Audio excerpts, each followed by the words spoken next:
சகோதர சகோதரிகளே, இயேசு கிறிஸ்துவின் நாமத்தில் உங்களை வாழ்த்துகிறேன்.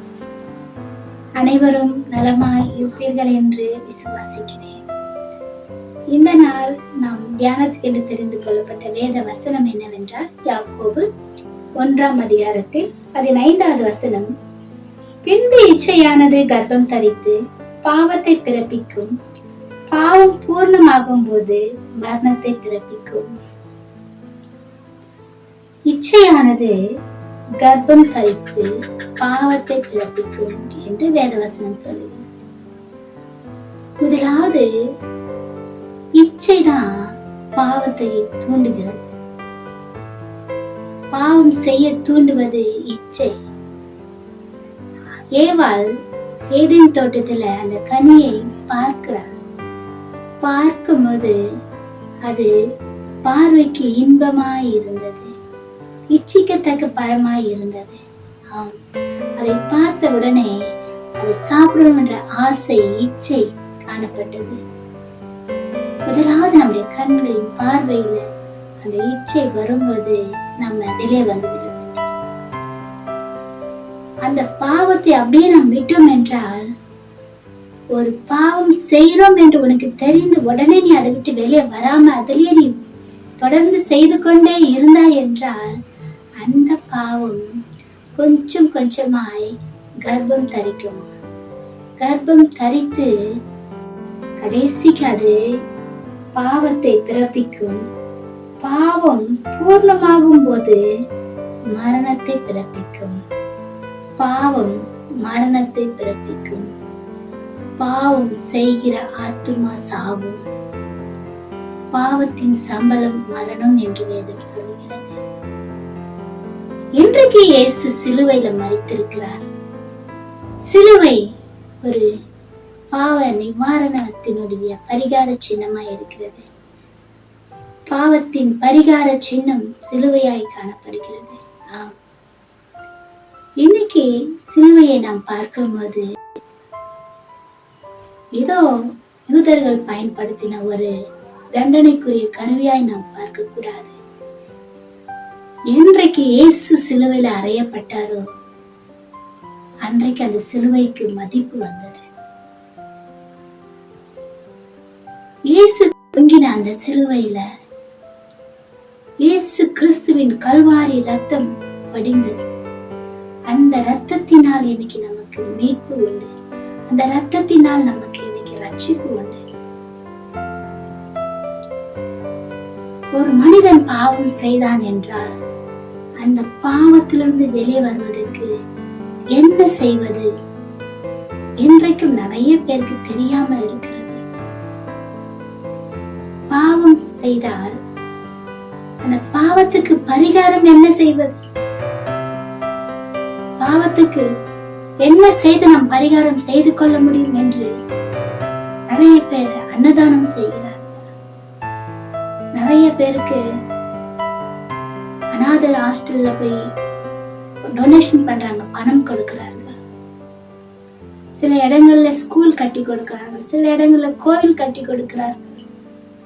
பாவம் இவ்விதமாய் நாம் பரிகாரம் செய்யலாம் என்று, நமக்கு பாவத்திலிருந்து விடுதலை கிடைக்கும் என்று கிடையாது. பாவத்திலிருந்து விடுதலை கொடுக்கக்கூடிய ஒரே ஒருவர் இயேசு கிறிஸ்து தான். ஏன் என்றால்,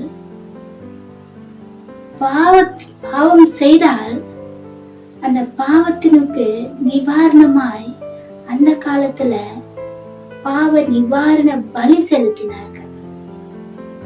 ஒரு ஆட்டுக்குட்டியை வெட்டி அதன் ரத்தத்தை தெளித்தார்கள். பாவ நிவாரண பலியாய் ஒரு மிருகத்தை வெட்டினார்கள். ஆனால் எல்லாருடைய பாவத்துக்காகவும் இயேசு கிறிஸ்து தேவ ஆட்டுக்குட்டியாய் சிலுவையில ரத்தம் சிந்தினார். நம்முடைய பாவத்தினுடைய பரிகாரி, நம்முடைய பாவ நிவாரண பலி இயேசு கிறிஸ்து ஒருவர் தான். எந்த தெய்வமும் நமக்காக ரத்தம் சிந்தல, நம்முடைய பாவங்களுக்காக ரத்தம் சிந்தல. எந்த தெய்வத்துடைய ரத்தமும் பாவத்தை நிவர்த்தி செய்ய முடியாது. இயேசு கிறிஸ்துனுடைய ரத்தம் மட்டும்தான் பாவத்திலிருந்து நமக்கு விடுதலையை வாங்கி கொடுக்க முடியும். உன்னுடைய பாவம் எதுவா இருந்தாலும் இயேசு கிறிஸ்துவின் ரத்தத்தினால உனக்கு மீட்பு உண்டு, விடுதலை உண்டு. இந்த உலகத்துல தெய்வங்கள் என்று சொல்லிக் கொண்டிருக்கிற எந்த தெய்வத்தினாலும் உனக்கு பாவத்திலிருந்து விடுதலை வாங்கி கொடுக்கவே முடியாது. இயேசு ஒருவராலதான் உனக்கு பாவத்திலிருந்து விடுதலை வாங்கி கொடுக்க முடியும். ஏன் என்றால் இயேசு ஒருவர் தான் நமக்காக ரத்தம் சிந்தினார், நம்முடைய பாவங்களுக்காக ரத்தம் சிந்தினார், நமக்காக தன் ஜீவனை கொடுத்தவர் இயேசு ஒருவர் தான். இன்றைக்கு அந்த ரத்தத்தினால் தான் நமக்கு பாவத்திலிருந்து விடுதலை, நமக்கு ரட்சிப்பு.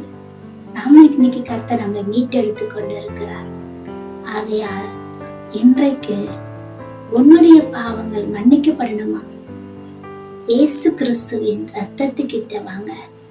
இயேசுவே, உம்முடைய ரத்தம் என் மேல இறங்கி வரட்டும். அப்பா, உம்முடைய ரத்தத்தினால் என்னை கழுவி சுத்திகரிங்க. ஆம், இயேசு கிறிஸ்துவின் ரத்தம் சகல பாவங்களையும் நீக்கி சுத்திகரிக்கும், உன்னை கழுவி சுத்திகரிக்கும். உன்னுடைய பாவங்கள் எவ்வளவு பெருசா இருந்தாலும் அந்த பாவத்திலிருந்து இயேசு உன்னை தம்முடைய ரத்தத்தினால் கழுவி சுத்திகரித்து ஒரு புதிய மீட்பை கொடுப்பார், புதிய வாழ்க்கையை கொடுப்பார், புதிய ரட்சிப்பை கர்த்தர் உனக்கு கொடுப்பார்.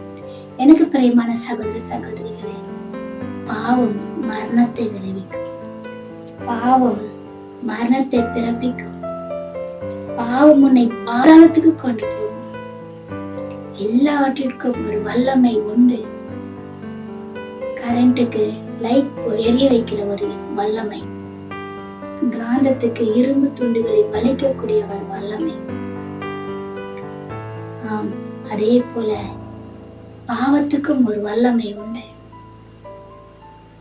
மனுஷர்களை பாதாளத்துக்கு இழுத்து போகக்கூடிய ஒரு வல்லமை. இன்றைக்கு பாவம் இச்சையாய் தோன்றுகிற அந்த சிறிதளவு பாவத்தை நீ இச்சையோடு பார்த்து, அந்த இச்சை கர்ப்பம் தரித்து உனக்கு பாவத்தை உண்டு பண்ணி அந்த பாவம் உனக்கு மரணத்தை பிறப்பிக்கும்.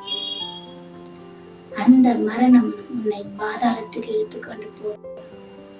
அங்கிருந்து உன்னால வெளியே வரவே முடியாது.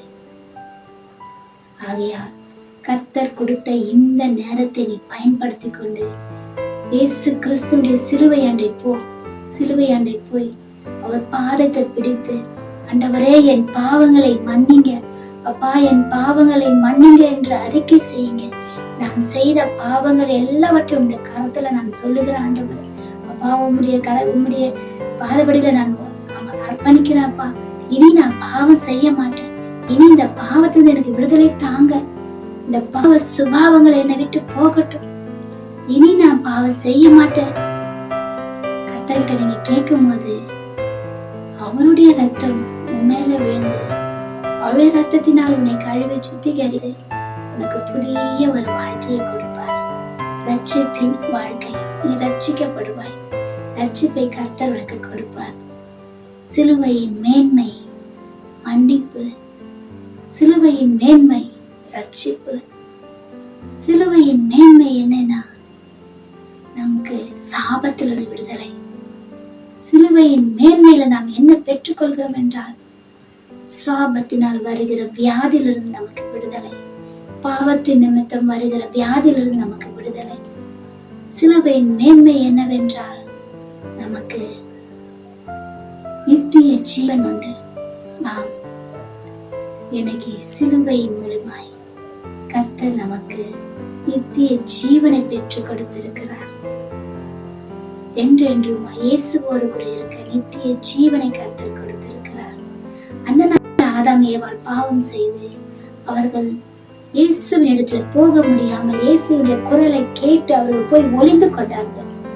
தேவனையும் மனிதனையும் பாவம் பிரித்தது. இன்றைக்கு இயேசு கிறிஸ்துவினுடைய சிலுவை மரணம், இயேசு கிறிஸ்துவினுடைய கல்வாரி ரத்தம் நம்மை தேவனிடத்துல இணைக்கிறது. ஆகையால் அந்த இயேசு கிறிஸ்துவினுடைய ரத்தத்தினால் கழுவப்பட்டு தேவனோட இணைய நீங்க முயற்சி பண்ணுங்க. கர்த்தர் உங்களுக்கு நித்திய ஜீவனை கட்டளையிடுவார். ஜெபிப்போமா? சோத்ரா ஆண்டவரே, சோத்ரப்பா, உம்மை துதிக்கிறோம், உம்மை சோதரிக்கிறோம். அப்பா பிதாவே உமக்கு நன்றி செலுத்துகிறோம். எங்களை நேசிக்கிற நல்ல ஆண்டவரே உம்மை துதிக்கிறோம். கர்த்தராகிய இயேசு கிறிஸ்துவின் நாமத்தில் ஜெபிக்கிறேன். இந்த நாள் ஆண்டவரே அப்பா என் பாவங்களை மன்னிங்க என்று உன் பாதப்படியில மன்றாடி கேட்கிற ஜனங்களை மன்னிங்க ஆண்டவர். தயவு காட்டுங்கப்பா. எங்களை மன்னிப்பதற்காகவே நீ இந்த பூமியில வந்து மனுக்குலத்தை ரட்சிப்பதற்காகவே இந்த பூமியில வந்து மரித்தீர் ஆண்டவரே. அப்பா தயவா இரக்கம் காட்டி அப்பா கிருபை காட்டி உடைய கிருபையினால் ஜனங்களை நீ ரட்சித்துக் கொள்ளுங்க. அப்பா எனக்கு பாவத்திலிருந்து விடுதலை தாங்க ஆண்டவரே எனக்கு கதறி கேட்கிற பிள்ளைகளை தயவா இறங்கி கிருபையினால ரட்சித்துக் கொள்ளுங்க ஆண்டவர். அப்பா தயவு காட்டுங்க, இரக்கம் காட்டுங்க. அப்பா பிள்ளைகளுக்கு அகா பெரிய ரட்சிப்பை தாங்க ஆண்டவர். விலை மதிக்க முடியாத ரட்சிப்பை ஆண்டவரே அப்பா நீர் ஜனங்களுக்கு தாங்க. ரட்சிக்கப்படட்டும், உடைய பிள்ளைகளாய் மாறட்டும், உடைய நித்திய ஜீவனை சுதந்திரித்துக் கொள்ளட்டும். கர்த்தரே கிருபை பாராட்டும். இயேசுவின் நாமத்தில் கேட்கிற நல்ல பிதாவே, ஆமென்.